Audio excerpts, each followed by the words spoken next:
Hello, everyone. I'm just going to be short and quick. Let me tune a few people in real quick.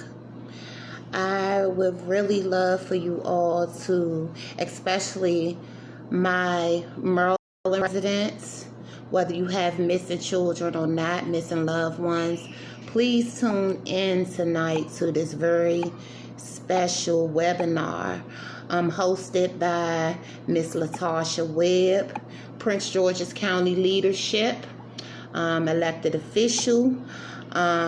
She has given me the opportunity to speak with other Prince George's County and Maryland elected officials and leadership on Maryland missing persons. I'm very excited about that. Anytime I get a chance to speak on missing cases is a great thing, especially when it comes to all of the resources that we need far as missing persons are concerned. So I would love for you all to tune in. The show starts at 6 p.m. sharp Eastern Standard Times. There is a call-in number. I have the flyer to all of that posted on my page. I also will put it commented in the comment box in this live video. Tonight is a very important night. It's a very special night for my families of the missing and murdered, because like I said, it is a chance to really speak on the issues that we have. I find out things every single day, and I'm not going to get into all of that right now. I'm going to save that for tonight, so that these issues can be heard. I have an hour, and that is a lot of time, so I'm not going to be able to, speak on all of the issues, but being able to have contact with our elected officials, to be able to speak on these issues is a very great opportunity. Like I said, a closed mouth don't get fed. We have to speak on the issues. I know that we're in a time where we're in the middle of a revolution, and there's a lot of things going on, and we have a lot of issues to face in Black community. But we're going to have to pick, something and try to tackle every issue, because that's where we fail. We have failed in the past when it comes to situations like that. So like I said, I'm just going to be quick.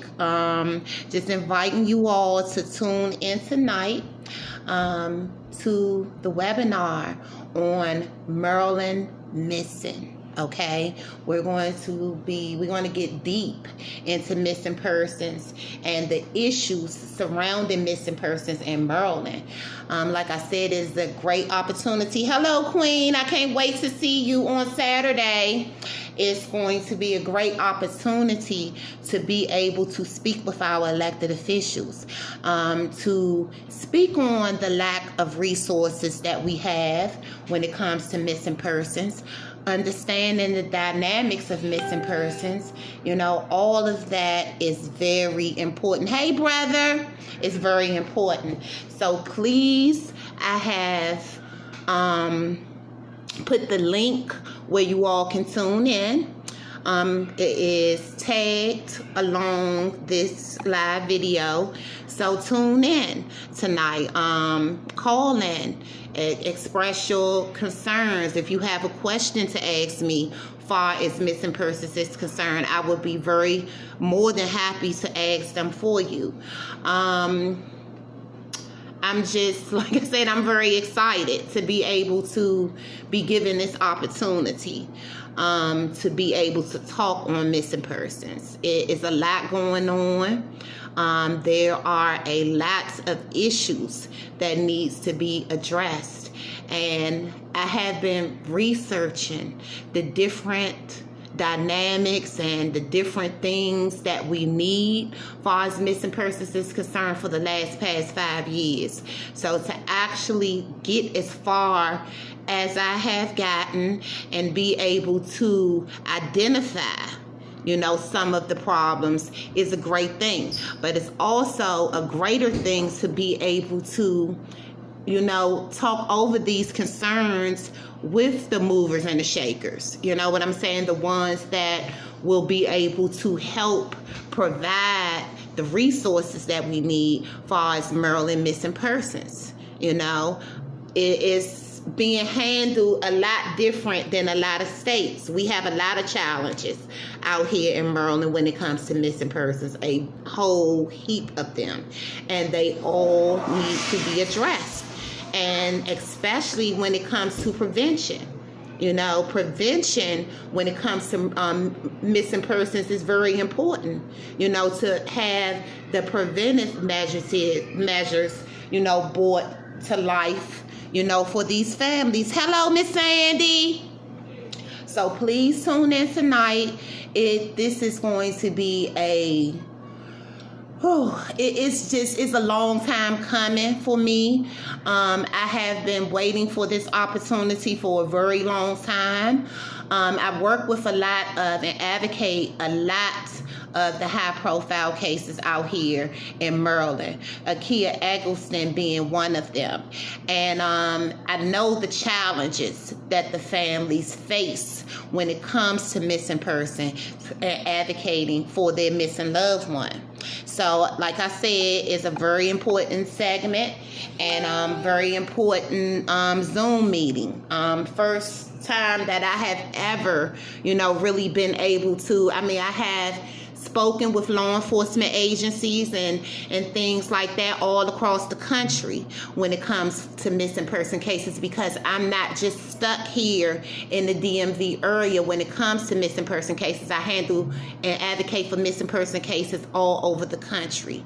I have contact with law enforcement agencies all over the country, as well as these families, you know, who are suffering. I get these, you know, flyers and stories every single day. And I'm just one person, but I try my best to, you know, try to do what I can. Hi, sister.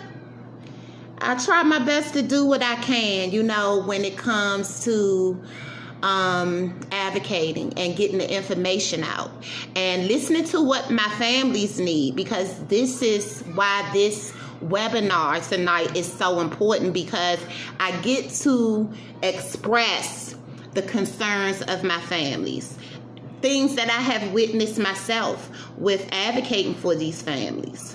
So I know the challenges that they face on an everyday basis. I know the facts and the times when they can't reach their investigator. You know, I know the things that's going on. I know the suffering that they go through.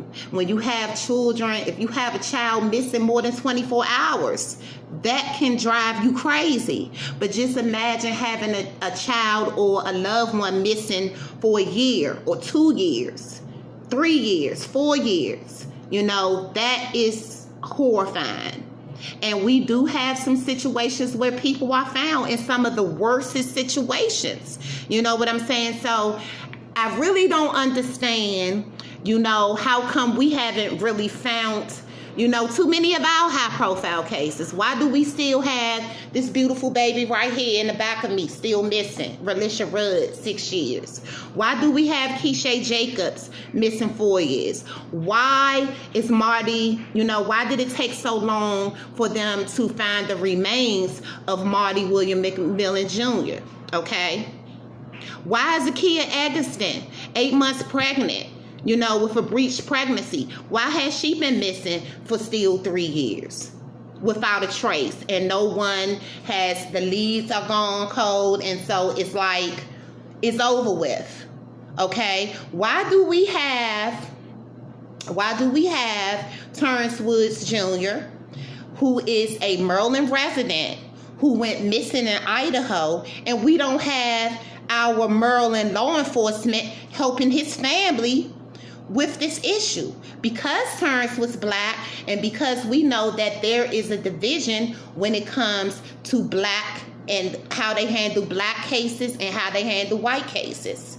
Okay, Terrence was an intern at Channel 4, 7, and 9. Terrence also was a person, he was a filmmaker. He made documentaries. Okay, 27 years old when he went missing. He has been missing going on, well, October the 5th made 2 years for Terrence Woods Jr.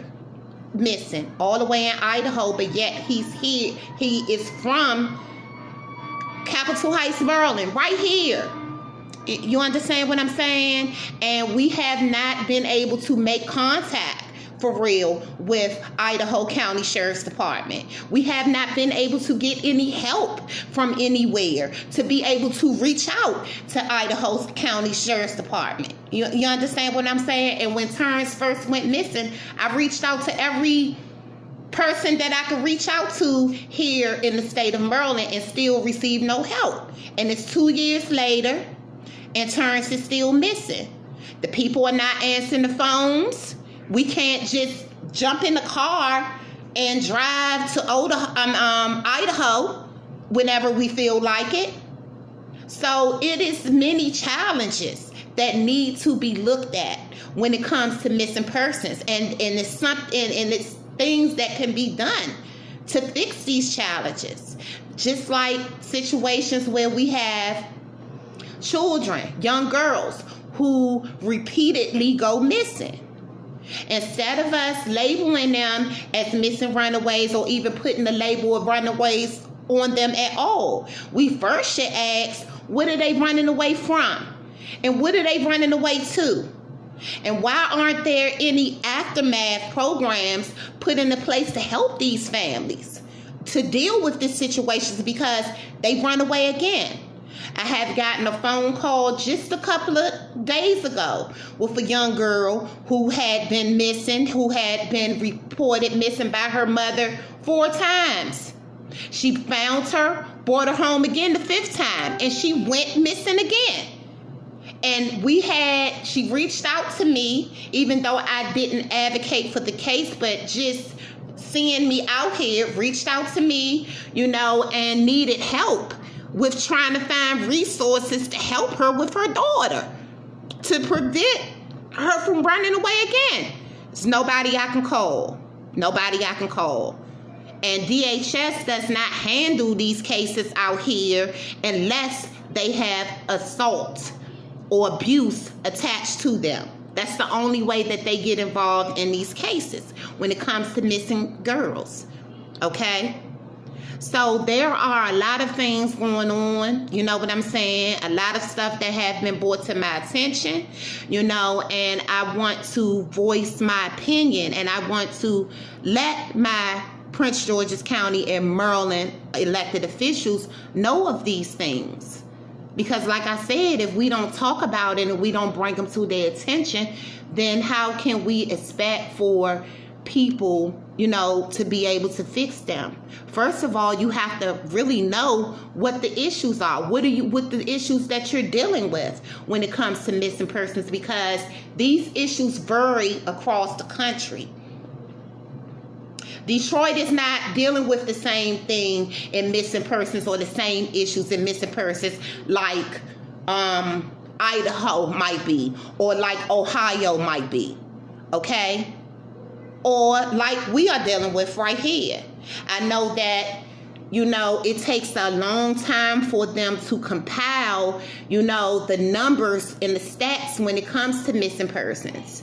The last number that was reported was back in 2018, and they have not even compiled all of the figures and the numbers for 2019 and 20.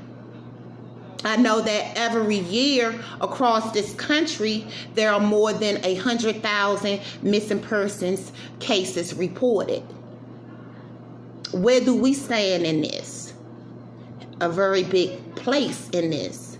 okay, when it comes to Merlin the Missing. So I'm not going to get all into that right now because I have so much stuff, and these are the things that I really want to talk about when it comes to missing persons. So I want to keep them fresh, and I want to be able to, you know, use that hour that they're giving me to get some of these really big issues out when it comes to missing persons. Okay? So I would love for you all to tune in if you can. I won't be going live, but I'm pretty sure that the Zoom webinar will be on Facebook. I will be logging in from Facebook, so I'm pretty sure we'll be on it. I will share it as soon as it's over with if you all don't tune in. And you can call in, you know, and like I said, ask your questions or your concerns.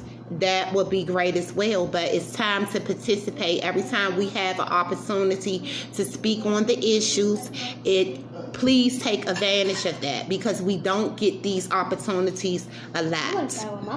And I'm going to take advantage of this opportunity to try to get as much information as I can, you know, to our Merlin officials.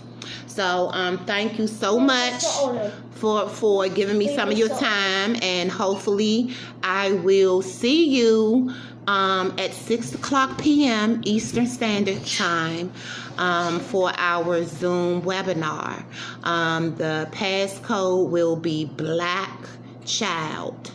Okay, Black Child is the passcode. The number is listed here on my live video if you all would like to tune in. So I see y'all later.